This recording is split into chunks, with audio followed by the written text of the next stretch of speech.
Hello दोस्तों, my name is Santosh Kumar.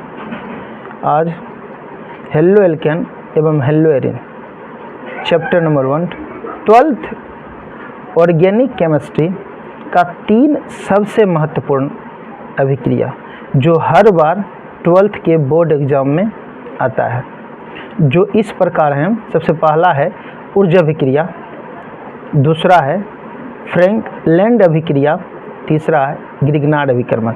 इसके बारे में जानते हैं। आइए जानते हैं कि यह अभिक्रिया होता क्या है। सबसे पहले हम लोग ऊर्जा अभिक्रिया के बारे में जानेंगे।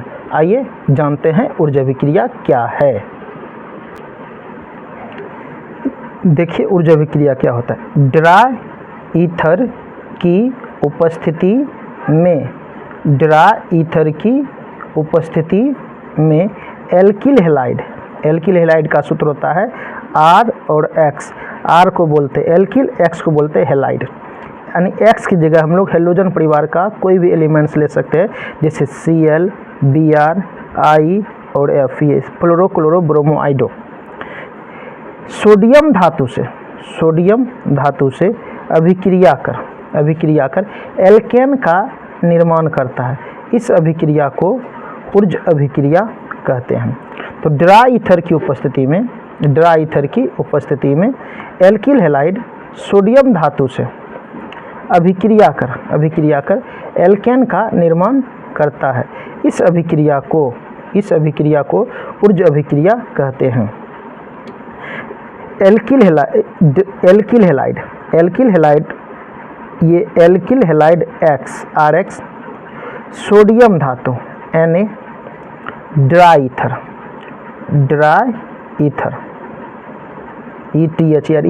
ईथर का अभिक्रियाशील समूह वो होता है। पहले ईथर का उपयोग निश्चेतक के रूप में किया जाता था, इसके बारे में भी जान जाइए। ईथर का उपयोग निश्चेतक के रूप में करते थे। तो अब जो है ये एल्केन का निर्माण करता है। एल्केन किससे बनेगा? ये जो है ये बॉन्ड ब्रेक होगा, ये बॉन्ड और ये N सोडियम, ये बॉन्ड ब्रेक हो जाएगा और ये X और ये N, ये सोडियम हैलाइड बन जाएगा NaX। और ये एक R है, एक R से 2 R बनेगा। क्या R बनेगा? 2। इसको हम लोग बोलेंगे एल्केन। इसको क्या बोलेंगे? एल्केन। इसको उच्च एल्केन भी कहते हैं।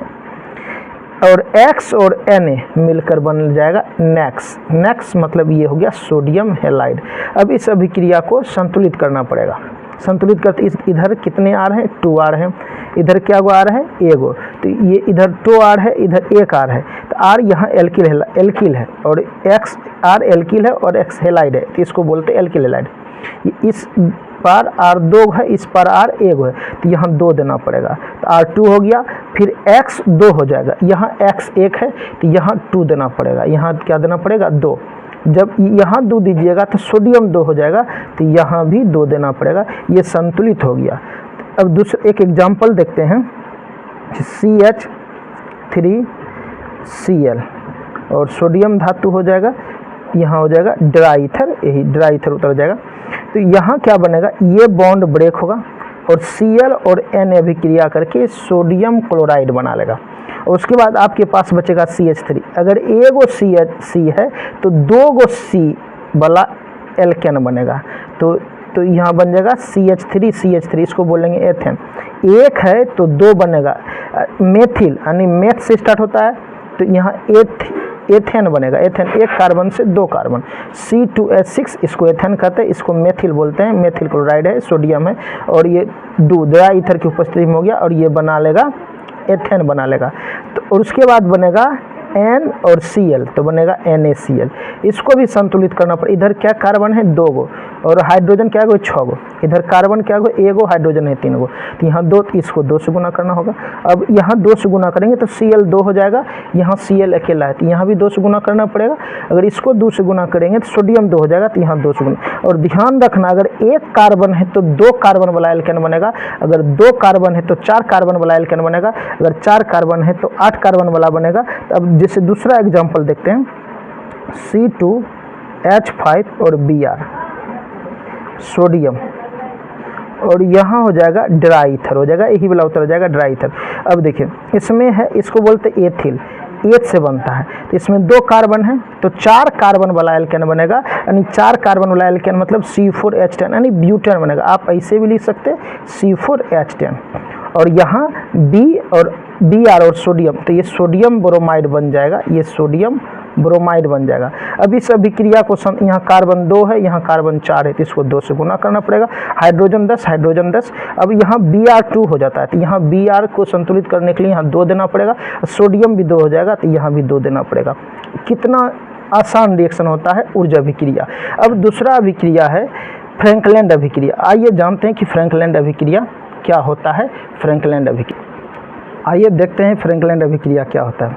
ड्रा ईथर की उपस्थिति में एल्किल हैलाइड जिंक धातु से अभिक्रिया कर एल्केन का निर्माण करता है। इस अभिक्रिया को फ्रैंकलैंड अभिक्रिया कहते हैं। ये अभिक्रिया ऊर्ज अभिक्रिया की तरह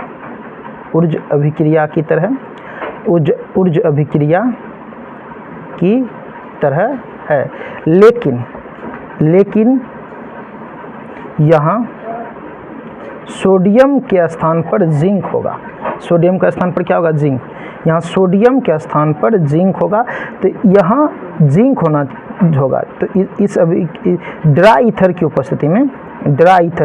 उपस्थिति में एल्किल हैलाइड जिंक धातु से अभिक्रिया कर एल्केन का निर्माण करता है। इस अभिक्रिया को फ्रैंकलैंड अभिक्रिया कहते हैं। एल्किल हैलाइड RX होगा, RX जिंक धातु Zn होगा। ड्रा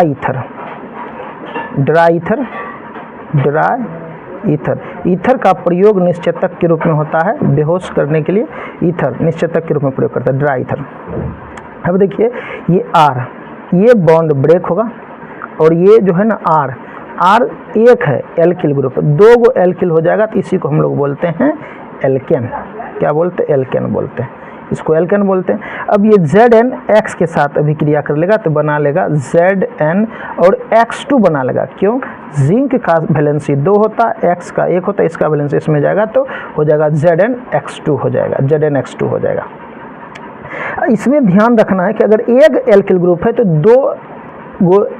2 एल्किल जुड़कर एल्केन बनता है। अगर एक कार्बन है तो 2 कार्बन वाला एल्केन बनेगा, 2 कार्बन है तो 4 कार्बन वाला बनेगा। जैसे देखते हैं CH3CH2I, इसको बोलते हैं आइडो एथेन प्लस Zn, यहाँ होगा ड्रा ईथर, यही होगा। तो अब देखिए ई वाला बॉन्ड ब्रेक होगा। अब देखिए ये क्या कार्बन है? 2, तो 2 कार्बन है तो 4 कार्बन वाला बनेगा एल्केन। जिस 4 कार्बन वाला एल्केन बनेगा इसको हम लोग बोल देंगे, इसको 4 कार्बन वाला एल्केन बनता है जिसको हम लोग ब्यूटेन बोलते हैं। अब क्या बचेगा? Zn और I, तो इस अभिक्रिया यहाँ हो जाएगा ZnI2 हो जाएगा। इस अभिक्रिया को संतुलित करता है। ये देखते हैं इसमें इधर कितने कार्बन है? 4 कार्बन है। इधर क्या कार्बन है? 2 कार्बन है। इसको हमको यहाँ 2 से गुना करना पड़ेगा, तो 4 कार्बन हो जाएगा। फिर आयोडीन 2 हो जाएगा, तो यहाँ आयोडाइड, तो ये I2 है, ये I2, तो यहाँ I2 हो गया, इधर 2 हो गया। कार्बन 4 हो गया, इधर 4 हो गया, तो इधर 4 हो गया। जिंक इधर 1, जिंक इधर 1। ये संतुलित अभिक्रिया, ये अभिक्रिया संतुलित है, बहुत आसान है। और यहाँ 2 देना होगा, क्योंकि R2 है तो 2R हो गया, X2 हो जाएगा, तो यहाँ X2 हो जाएगा। Zn इधर अकेला, तो ये दोनों अभिक्रिया संतुलित है। इस अभिक्रिया को हम लोग कहते हैं फ्रैंकलैंड अभिक्रिया। और एक और बच गया है गिरगनार्ड अभिकर्मक। आइए जानते हैं गिरगनार्ड अभिकर्मक क्या। ये तीनों अभिक्रिया सबसे इम्पोर्टेंट है, जो हर बार 12th के बोर्ड एग्जाम में आता है, और इस बार भी आएगा। 100% ये आने का चांस, इस 3 अभिक्रिया में कोई सा भी अभिक्रिया आ जाता है। अब आइए जानते हैं, लास्ट है गिरगनार्ड अभिकर्मक क्या होता है, उसके बारे में जानते हैं। आइए जानते हैं गिरगनार्ड अभिकर्मक क्या होता है। ड्रा ईथर की उपस्थिति में एल्किल हैलाइड मैग्नीशियम धातु से अभिक्रिया कर एल्किल मैग्नीशियम हैलाइड बनाता है, जिसे गिरगनार्ड अभिकर्मक कहते हैं।